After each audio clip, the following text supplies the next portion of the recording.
अस्सलाम वालेकुम। क्या आप जानते हैं कि अंबिया के बाद मखलूक के अंदर सबसे अफजल इंसान कौन है? यह कोई आम सादा सा सवाल नहीं, बल्कि उम्मत के अकीदे और फ़हम का एक बुनियादी सतून है।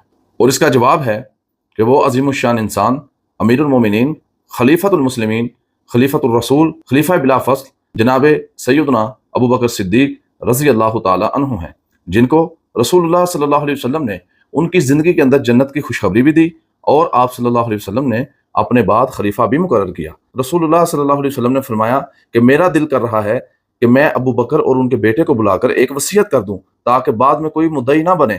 तो फिर साथ ही आका अलैहिस्सलाम ने फरमाया कि अल्लाह और मोमिनीन अबू बकर के अलावा किसी और को खलीफा नामजद नहीं करेंगे। यानी रसूलुल्लाह सल्लल्लाहु अलैहि वसल्लम ने अपनी जुबान मुबारक से अबू बकर सिद्दीक के खलीफा बिला फज़ल होने का इशारा दे दिया। और अबू बकर सिद्दीक वो अजीम शान हस्ती हैं जिनके बारे में खुद रसूलुल्लाह सल्लल्लाहु अलैहि वसल्लम ने फरमाया कि अगर मैं अल्लाह के अलावा किसी को अपना खलील बनाता तो वो अबू बकर सिद्दीक को बनाता। और याद रखें, ये कोई मामूली सी फजीलत नहीं है, बल्कि ये इस उम्मत के अंदर सबसे आला रफाकत की अलामत है। और नबी करीम सल्लल्लाहु अलैहि वसल्लम ने फरमाया कि मेरी मस्जिद की तरफ खुलने वाले सारे दरवाजों को बंद कर दिया जाए सिवाय अबू बकर सिद्दीक के। यानी कि ये भी नबी करीम सल्लल्लाहु अलैहि वसल्लम की कुर्बत और एतमाद का आला तरीन दर्जा है। और सहाबा किराम का भी इजमाई अकीदा था कि रसूलुल्लाह सल्लल्लाहु अलैहि वसल्लम के बाद सबसे अफजल अबू बकर हैं, उनके बाद उमर हैं, उनके बाद उस्मान हैं और उनके बाद अली रिज़वानुल्लाह अलैहिम अजमाइन हैं। बल्कि अब्दुल्लाह बिन उमर फरमाते हैं कि सहाबा किराम नबी अलैहिस्सलाम के ज़माने में भी इस मौजू पर बहस किया करते थे, और जब बात आती तो सवाल पूछा जाता कि रसूलुल्लाह सल्लल्लाहु अलैहि वसल्लम के बाद सबसे अफजल कौन है, तो सब कहते अबू बकर सिद्दीक,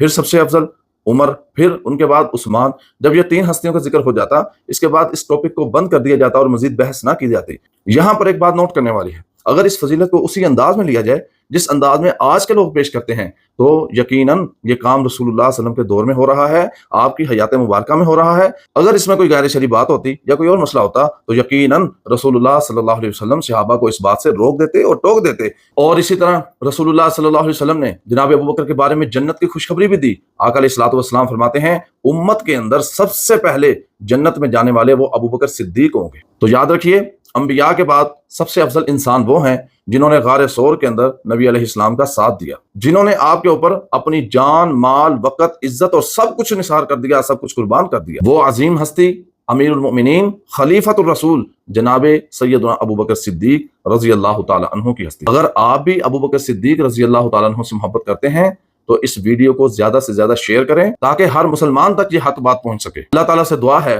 कि रब्बुल आलमीन हमें सिद्दीक़ अकबर के नक्शे कदम पर चलने की तौफीक नसीब फरमाए।